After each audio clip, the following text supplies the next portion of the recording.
kim o'tirgan holda yuradi? Shaxmat o'ynaydi. Yomg'irda kimni sochi ho'l bo'lmaydi? Talondanni. Tayyorlaymiz, lekin yeb bo'lmaydi. Dars. Bu savol emas, lekin unga javob berishimiz kerak. Telefon. Yumuq ko'z bilan nimani ko'rishimiz mumkin? Ko'k ko'ylakka qo'l yetmas. Osmon. Nima jim turib gapira oladi?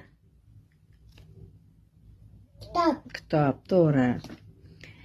Inson tanasiga eng katta organ bu? Oyoq. Yo'q, teri. Bizga haqiqatni ko'rsatadigan narsa bu? Oyna. Qo'limizni tekkizmasdan nimani ushlab turishimiz mumkin? Nafasimizni. 4 xil manzara. Fasllar. Otlar kiyadigan oyoq kiyim. Taqa. Eng arzon transport. Oyoq. Cho'lning transporti. Tuya. Insonlarni o'quvchi qiladigan dargoh bu? Maktab. Maktab. Malades davlat.